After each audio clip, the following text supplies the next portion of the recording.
Live from Channels Television. Reporting tonight, Anne Waodo.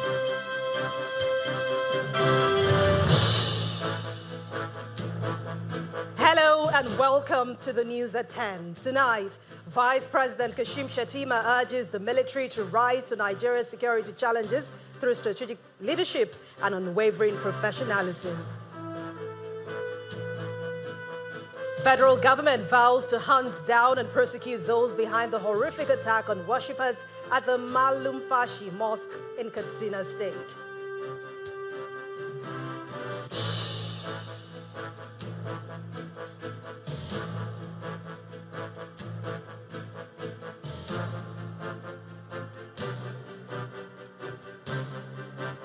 The State Assembly throws its weight behind the Speaker, suspending 4 lawmakers accused of plotting his impeachment. And United Nations Secretary General Antonio Guterres paints a grim picture of Gaza's humanitarian catastrophe, calling it a colossal failure of humanity. On business news, the Federation revenue sharing surges to 2 trillion naira in July, up from 1.818 trillion in June, marking a new national milestone. And in sports, the 2026 FIFA World Cup draws set to take place in Washington, D.C. on December the 5th, with a rare World Cup moment for the U.S. president.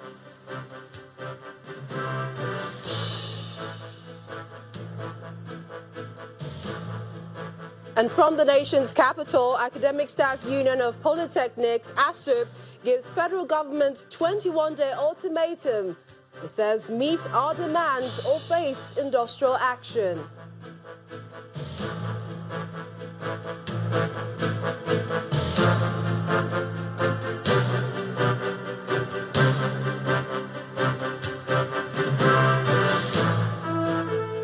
Tonight, we begin with a charge.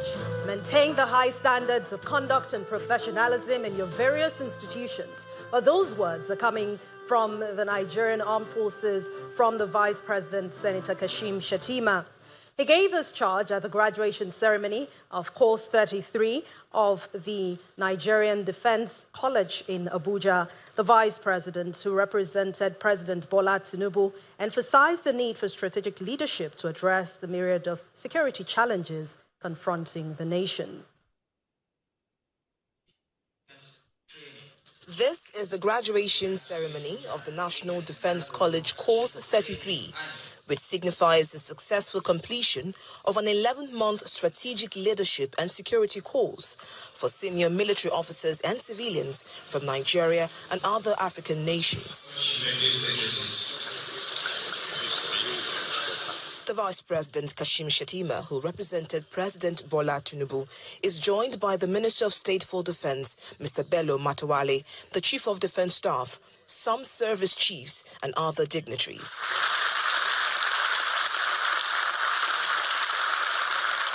The focus of the course is the advanced roles in national security, good governance, and economic development. This year's exercise tackles some of Nigeria's most complex security challenges, such as banditry in the northwest, separatist activities in the southeast, as well as oil theft in the Niger Delta region.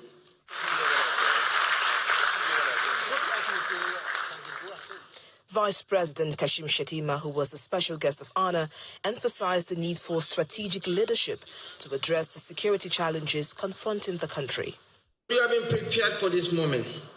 You have been trained to think and act strategically. You have been equipped to lead with vision and courage. I am confident that you will make your mark in your institution, in your ministries and departments, and in your countries.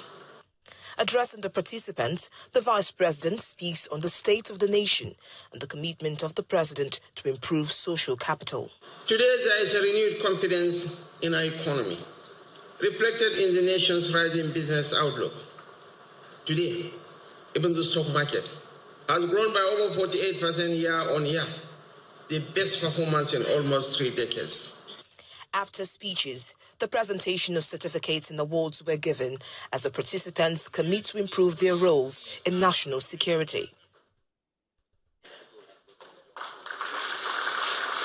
We're going to try to apply the knowledge and experience we have gained here to maintain stability, security to our country. My take-home key here is the issue of collaboration with other security agencies.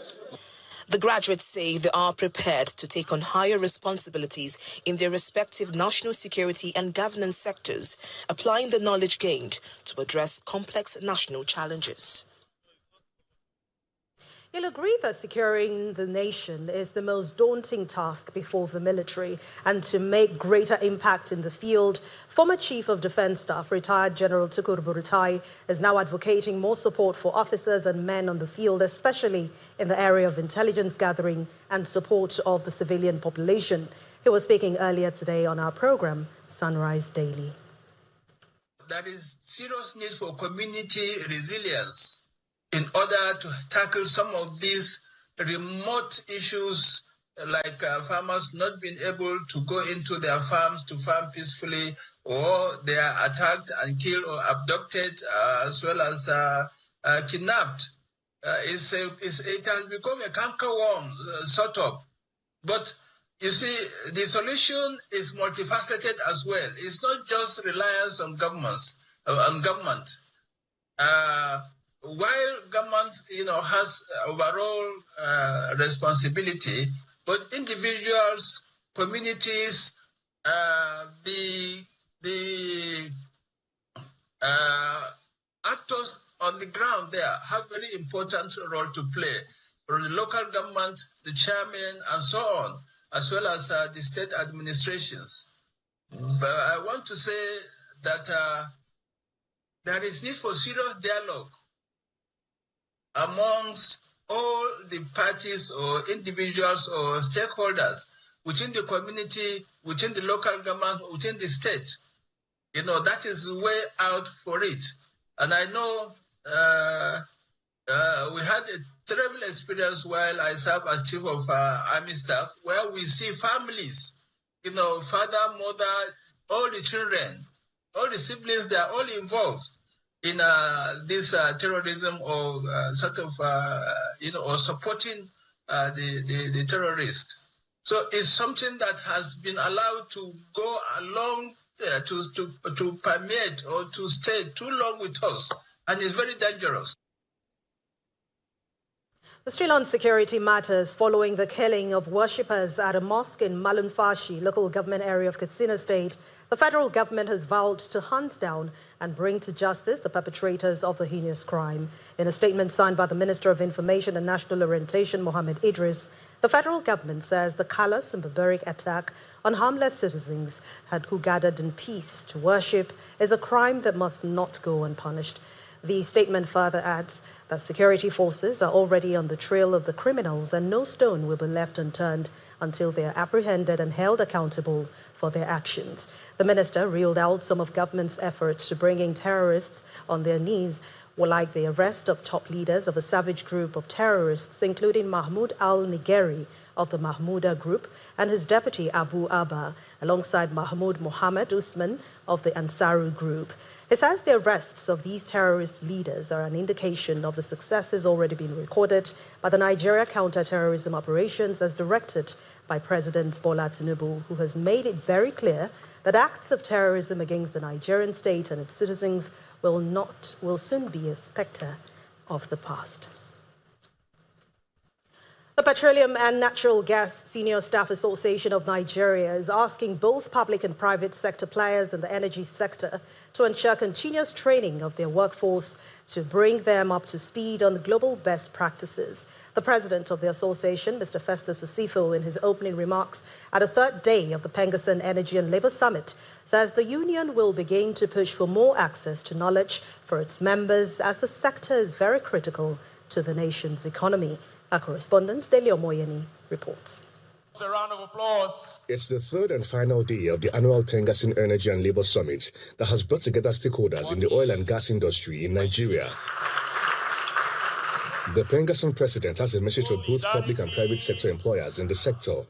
We have also observed that whereas in some companies, in some of the branches in Pengassan, some of these managements are taking issues of training very, very seriously, that they are training our members and repositioning them for the task ahead. But we have some other companies as well that are not doing the same.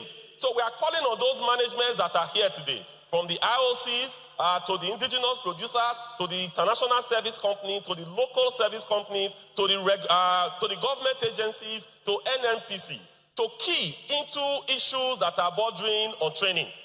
Because it is when we are trained that we will now be able to tune in to the requisite skills of today and prepare ourselves as well for what is going to come tomorrow.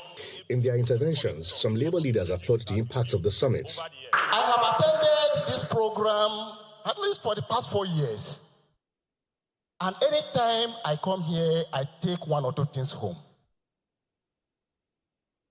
Unfortunately, we do not have the financial muscle to do what you are doing today.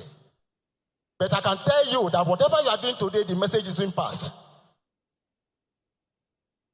The message is being passed to say we have people that can do these things differently and get the result. We commend Comrade Osifo for his proactive initiative in creating this vital platform where critical stakeholders can engage constructively on issues affecting the industry, the workforce, and the broader economy.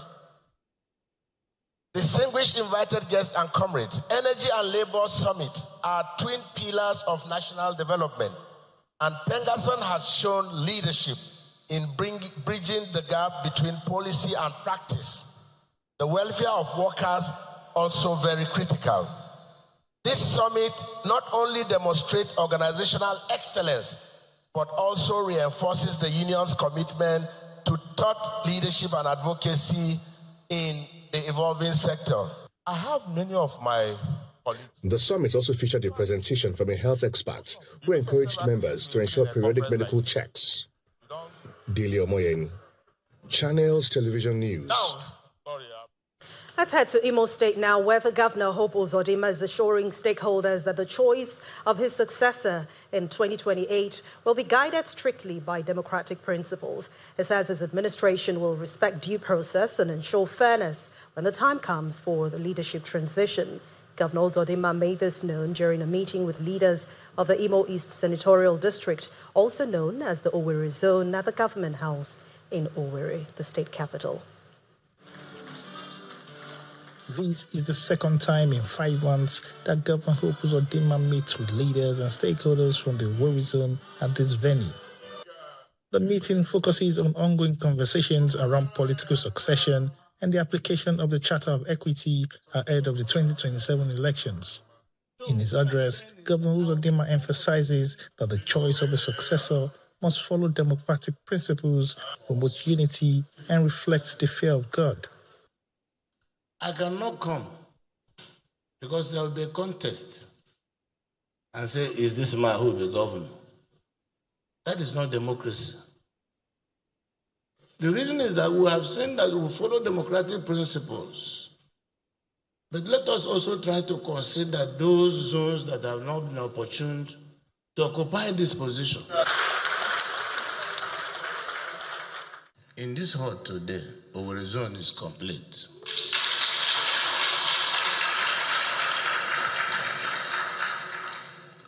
But emphasis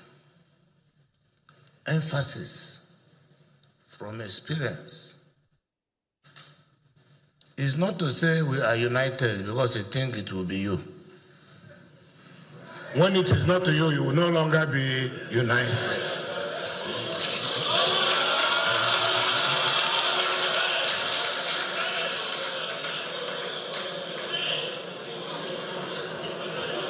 Some stakeholders commend the government for his achievements in infrastructure and governance.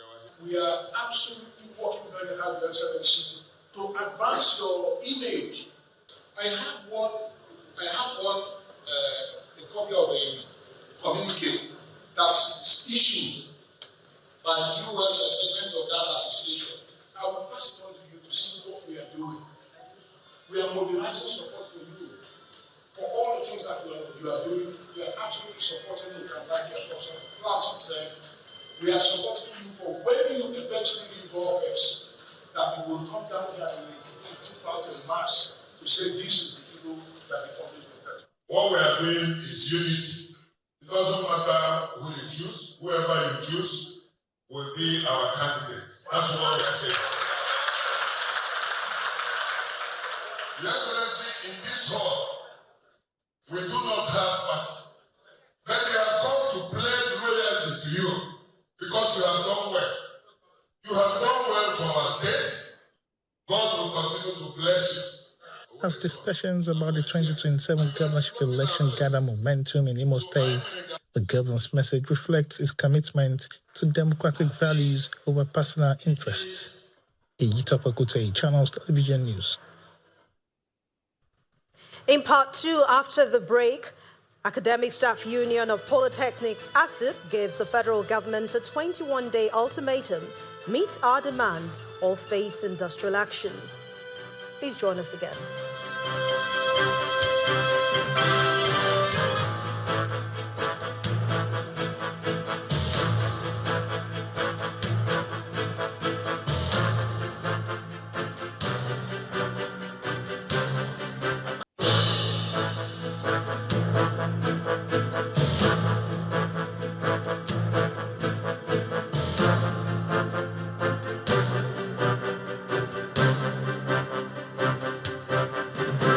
Welcome back. If you've just joined us, you're watching the news at 10, broadcasting live from Lagos, Nigeria. A quick recap of our top stories. Vice President Kashim Shettima calls on the military to tackle insecurity with discipline and strategic command. The federal government pledges swift justice for victims of the Katsina Mosque massacre. Benue State Assembly suspends 4 members over an alleged plot to remove the speaker. And the UN warns of a deepening humanitarian disaster in Gaza, describing it as a failure of humanity.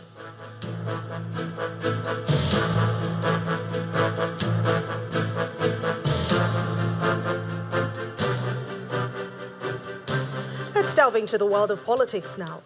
A brewing crisis has escalated at the Benue State House of Assembly as 4 lawmakers have been suspended following alleged attempt to impeach the Speaker, Mr. Andona Dajo. The suspended lawmakers are Alfred Berger, representing Makurdi North, Tana Shimawa from Kian State Constituency, Cyril Ekong of Oju 2 State Constituency, and James Abu Amoru, representing Apa State Constituency, as they've all been suspended for 6 months. The majority leader, Mr. Sayed Tissier, in a motion of urgent importance, moved for the suspension of the 4 lawmakers for attempting to unsettle the State Assembly with needless crisis.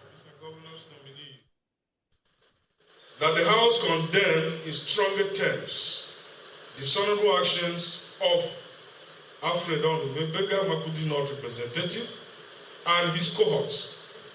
2, that the House suspend the following honorable members from legislative duties for 6 months for indulging in dishonorable actions capable of casting aspersions and causing acrimony in the House.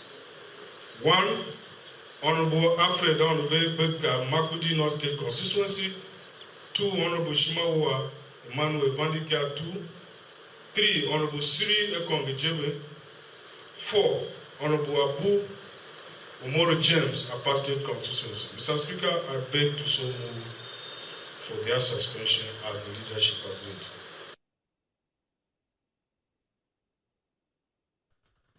We head over to nation's capital now. In our studios there, where Millicent Walker is standing by to bring us more stories on the news at 10. Over to you, Millicent.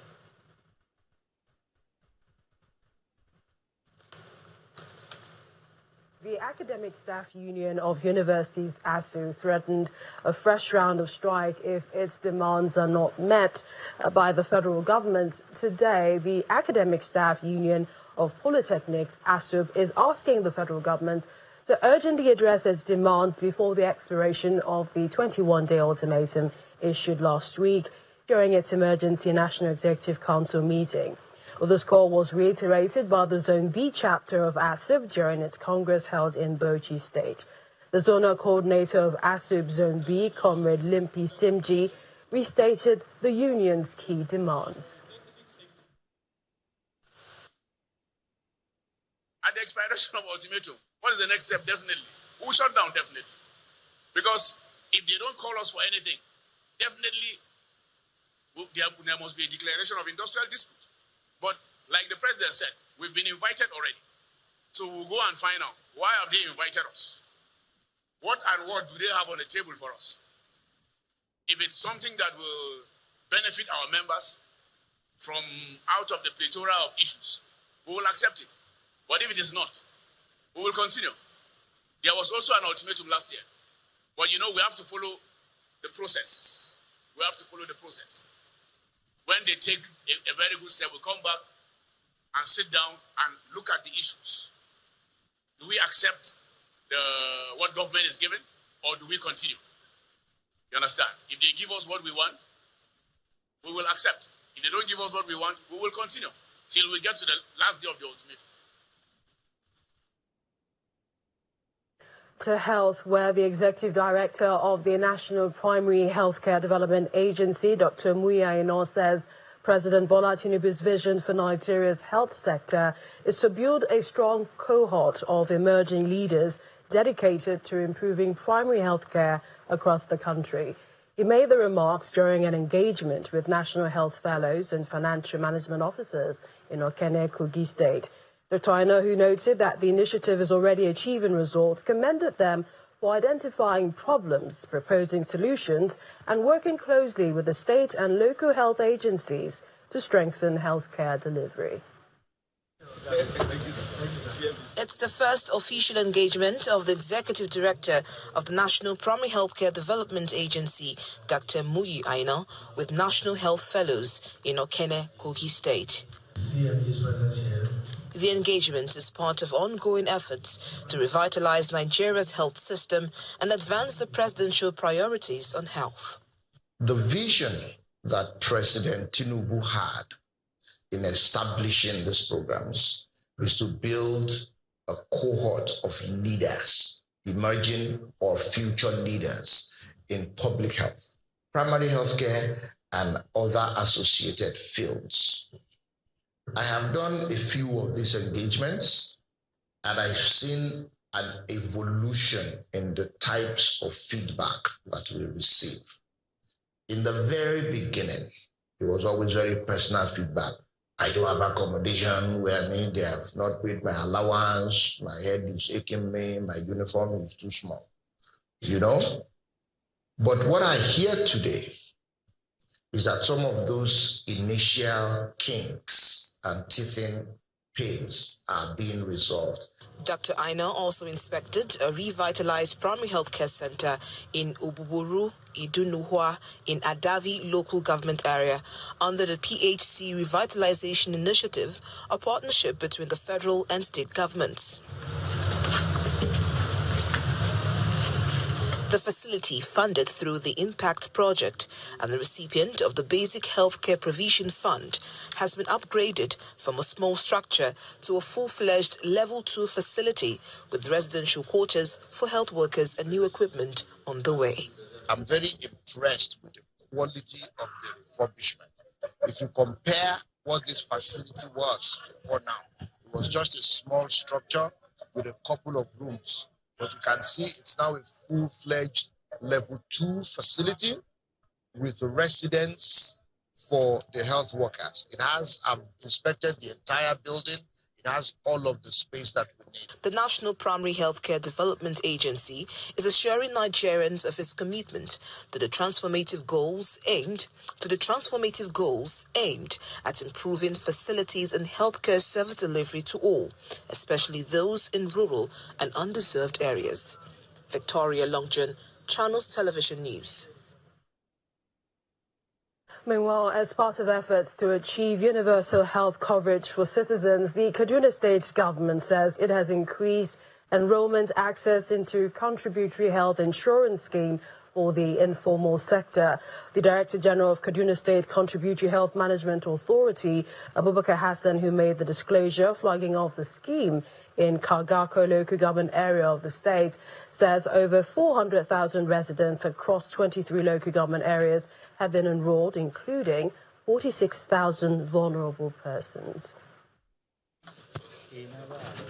Recently, The Kaduna State Contributory Health Management Authority inaugurated an informal sector enrollment sensitization campaign to educate grassroots communities on the benefits of enrolling in the health scheme. The team is in Kargarkar local government as part of efforts to engage with critical stakeholders on the importance of ensuring that more people, especially the vulnerable, are captured in the scheme, which will go a long way to reduce out-of-pocket expenses. We're here to educate them. We're here to inform you, to sensitize you, so that you know that there is a scheme in Kaduna State that is there, that has been backed by government, by law, to support you to reduce the burden on health for the people of Kagarko local government.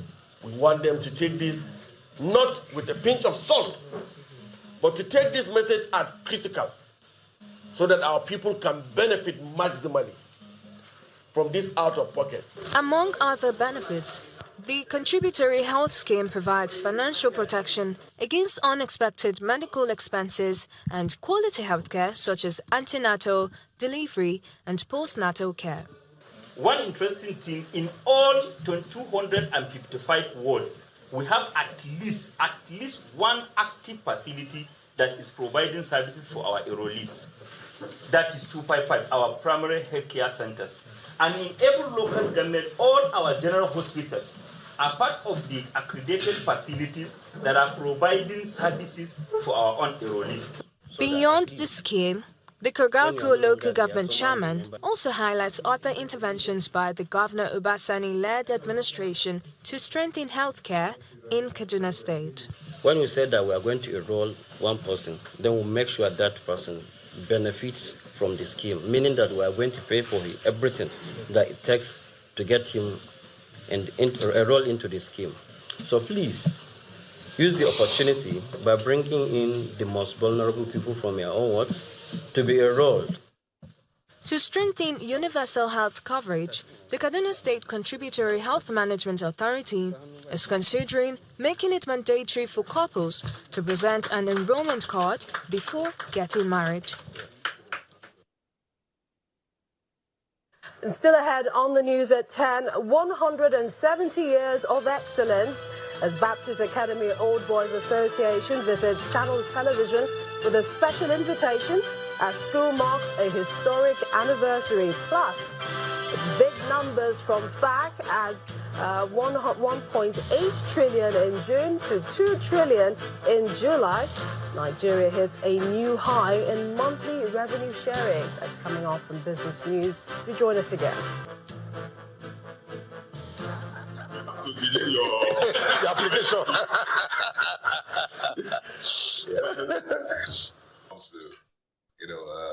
That laughter and banter of the leadership of Baptist Academy Old Students Association, BAUSA, gives a sense of the good old days during its courtship visit to the global headquarters of Channels Television, Lagos.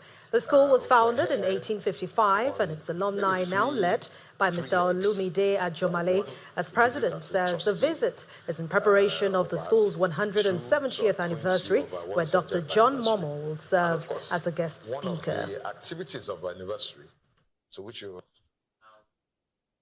And before touring Channels Television state-of-the-art facility, they had a brief chat with one of the station's anchors, Jeffrey Uzongo, where the president and the member of the trustees of the alumni highlighted the school's legacy.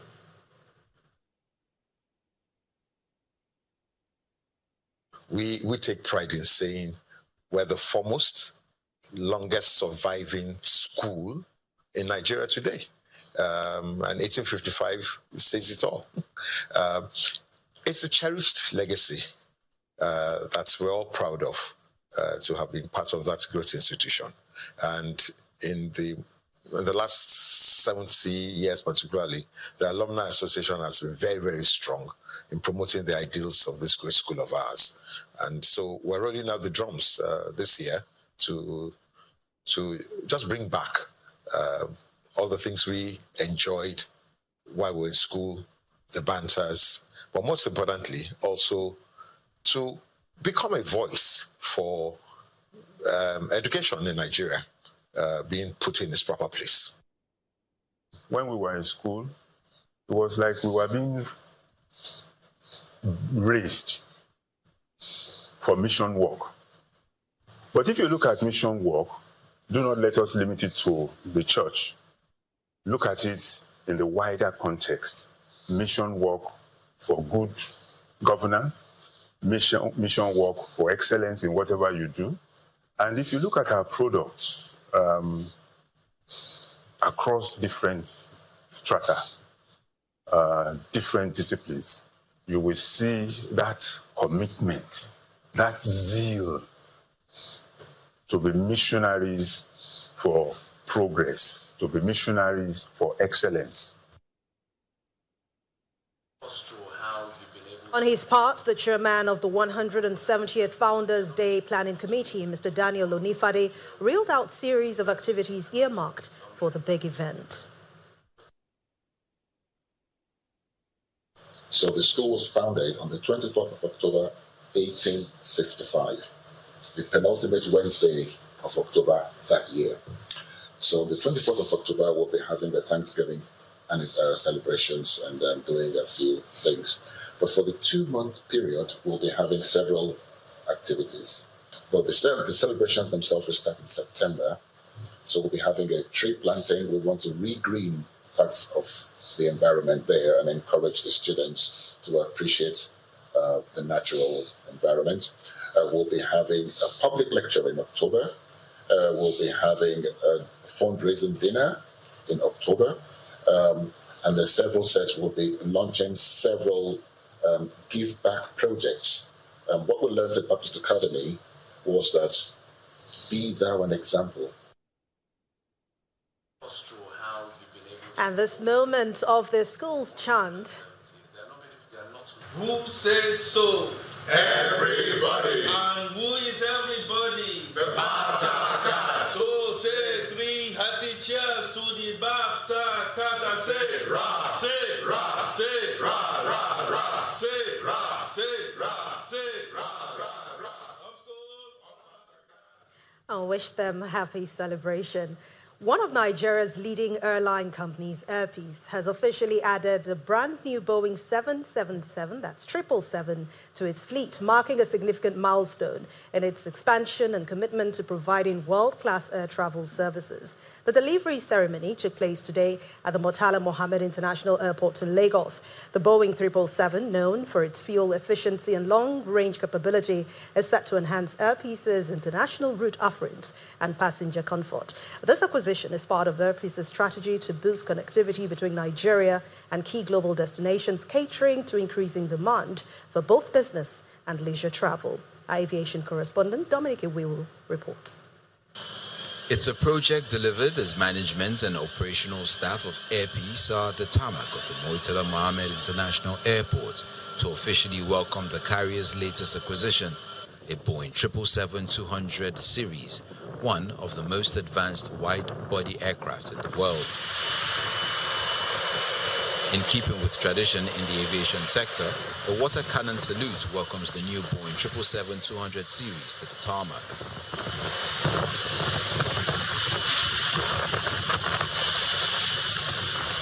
The state-of-the-art jet, which seats over 312 passengers with a configuration of 342, with 26 business class seats and 312 economy class seats, is expected to strengthen the airline's long-haul operations, particularly on routes to London, Dubai, Mumbai and Johannesburg. So this is called the crew rest area. With this addition, Airpiece now boasts a total of 4 Boeing 777s, positioning itself as a key player in transcontinental travel. We are ambitious. We want to change the status quo. A situation whereby our country has been playing the second fiddle for a long time is gone and gone forever. And I'm very, very pleased. We are pleased in Airpiece that we have a president, Bola Ahmed Tinubu, who thinks that the indigenous airlines in this country must be supported. We are very true, passionate, and faithful to our business plan right from 2014. That from 2017 we will start acquiring the wide-body planes in order to challenge the big players in the aviation space. And we've never stopped. This is our 4th Boeing 777. We want to tell the world that Nigerians can do it. Airpiece says the new Boeing 777 will begin operations in the coming weeks, marking another milestone in the airline's journey towards becoming Africa's aviation giant as new destinations are announced.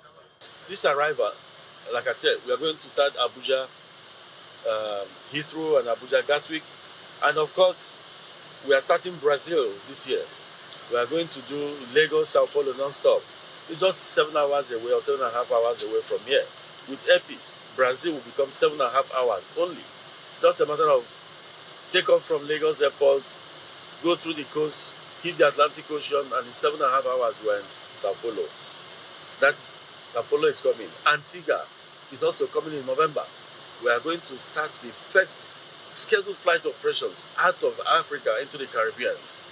With the addition of this Boeing 777, Airpiece continues to make bold moves in the African aviation industry, promising better service delivery and more planes to serve the already large markets in Nigeria and West Africa. Dominic Iwiwu, Channels Television News. Reconstructed 100-room Hotel Presidential, a historic landmark originally built in 1963 by the late Premier of the Old Eastern Region, Dr. Michael Okpara, has been unveiled by the Enugu State Governor, Peter Mba.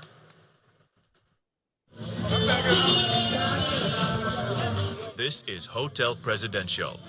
The iconic building was first constructed in 1963 by the Michael Okpara administration of the defunct Eastern Region. For over 15 years, it has remained in ruins, only running skeletal activities before finally shutting its doors. Governor Peter Mba inherited the edifice with litigation hanging over it.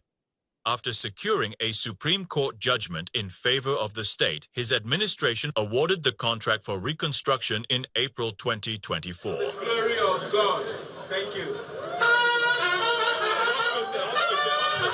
The governor officially commissions the project, and in company of stakeholders, including former aviation minister Osita Chidoka, he inspects the newly refurbished rooms. The doors are open, never to shut again. The spirit of Enugu is back, strong, brighter than ever. We are wishing for a time, the nostalgia of bringing back Hotel Presidential to life. Governor Peter Mba emphasizes his commitment to reviving moribund state assets as part of his economic growth agenda. We made a deliberate decision to convert dormant assets into productive assets, turn liabilities into engines of growth. That is why this unveiling is more than opening the doors of a hotel.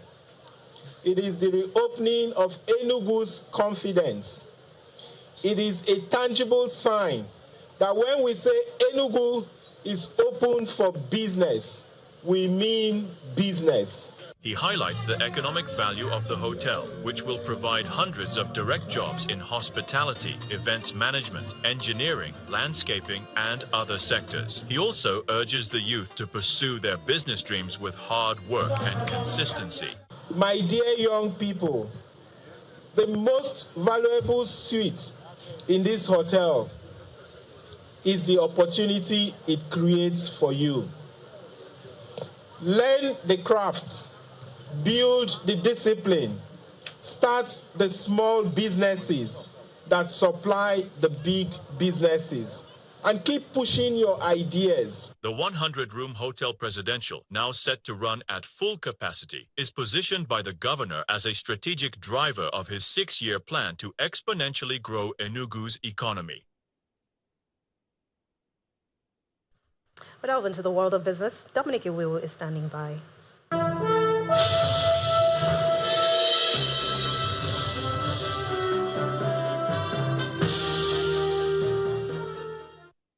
Thank you, Anne. Welcome to Business News. Nigeria's Federation Account Allocation Committee, FAC, says revenue allocation has hit a record high in 2025 as the federal, state and local governments have shared 2 trillion naira as July revenue. The amount was confirmed at the Federation Account Allocation Committee meeting in Abuja. The revenue came from statutory allocations, value-added tax, electronic transfer levies, and exchange differences. FAC said the total distributable amount includes 1.28 trillion naira from statutory revenue and 640 billion naira from VAT. FAC also disclosed that gross revenue for July stood at 3.83 trillion naira with deductions for collection costs and savings. A breakdown shows the federal government received 361.95 billion naira, states got 317.06 billion naira, while local governments took 231.81 billion naira, and 1.048 trillion went to oil-producing states as 13% derivation fund. The domestic stock market rebounds in final session of the week as investors eyed Boa Foods. Ini John Mekwa tells us more.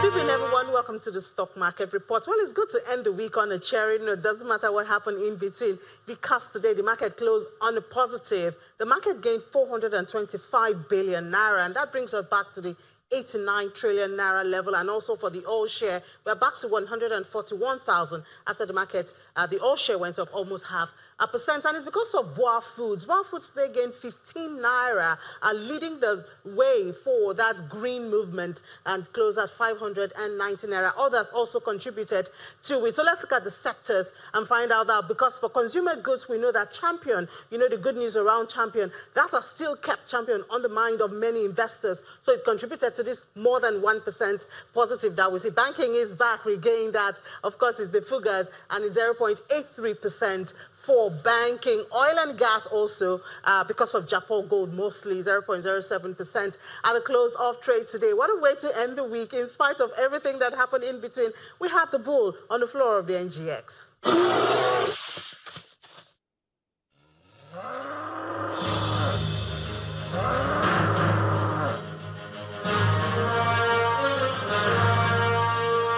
Thank you, Ini. Let's see the closing numbers for other major equities around the world.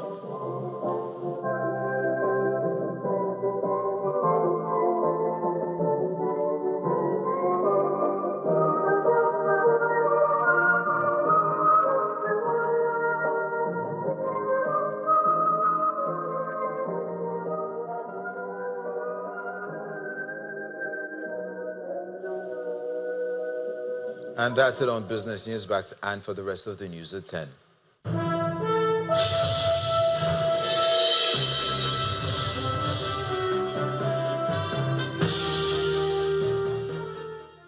Thank you, Dominic. UN Secretary General Antonio Guterres says world is witnessing moral failure in Gaza's famine and destruction deepening. That's on Foreign Scene.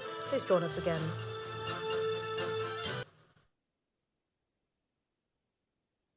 Good evening and welcome to the Channel Studios here in London with your international news around the world in 5. Famine has been confirmed in Gaza City and its surrounding area for the first time. That's according to a UN-backed food security body. The IPC says more than 500,000 people in the Strip are facing starvation, destitution and death, with catastrophic conditions projected to expand to Deir al-Balah and Khan Yunis next month. Israel's foreign ministry rejects the report, saying there is no famine in Gaza. UN Chief Antonio Guterres says the crisis is a man-made disaster, as he calls for unrestricted humanitarian access to Gaza.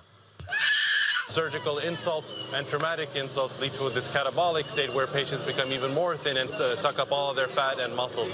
This compounds any malnutrition that's already present and makes healing virtually impossible. That manifests as bowel leaks, infections, and other issues related to actual healing, whether it's the abdominal wall or on the inside.